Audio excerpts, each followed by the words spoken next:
Здравейте! Днес реших да ви представя една много бърза рецепта за хора наистина, които нямат време.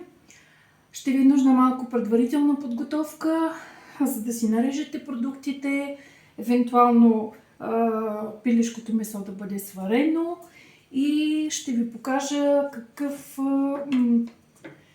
какво от типа на жито съм си купила. Защо жито? Ще ви кажа, защото видях, че на опаковката отзад въглехидратите са само 27 грама на 100 грама. Ето тази опаковка намерих в един от магазините и реших да я опитам. След като въглехидратите са 27, по опаковка ми се пада по 30 грама на блок, което означава, че моето ястие ще бъде за 4 блока протеин, въглехидрат, мазнини, от които съм си сложила 90 грама от житото, сварено готово.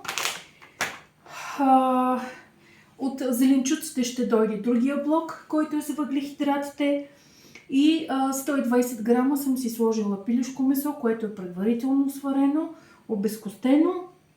Имах пилешки бутчета, затова с пилешко бутче го направих.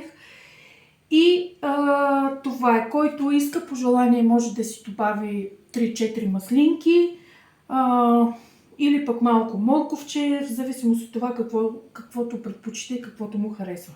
Така, сега ще наведа камерата, за да може да виждате. Аз съм си ги нарязала предварително нещата и съм си приготвила една тенджерка, в която започвам да слагам всички продукти. Знаете, че по принцип в зоната не е прието да се запържват зеленчуците, но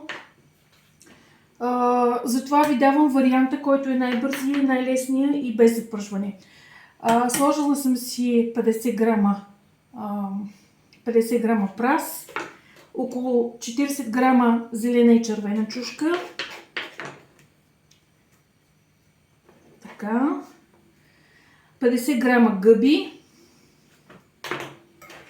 Ето това. Слагам, всичко ми е готово, предварително нарязано. Направя го умишлено, за да не губим време в рязане и в кълцане, а просто да ви покажа как стават нещата, колко е бързо и лесно. Така, пилешкото месо също слагам вътре. Както виждате, всичко влиза в тенджерата заедно. И накрая слагам и житото. Така. Ще го умеша доста добре. И какво ще направя още? Ще си добавя малко сол.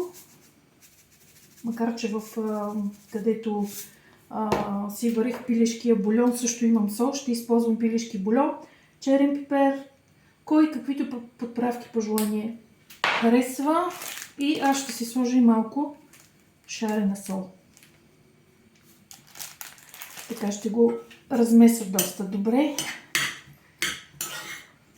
Порцията е доста огромна, за 4 блока. Съвсем спокойно един човек може да се нахрани. А пък ако видите, че е нещо мъничко, ви се вижда, може да си направите една голяма зелена салата с малко краставичка, репичка и така да си доядете, за да можете да се нахраните.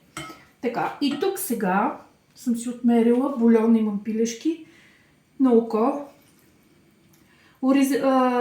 Житото е сварено. Слагаме толкова бульон, колкото да могат зеленчуците да се сварят.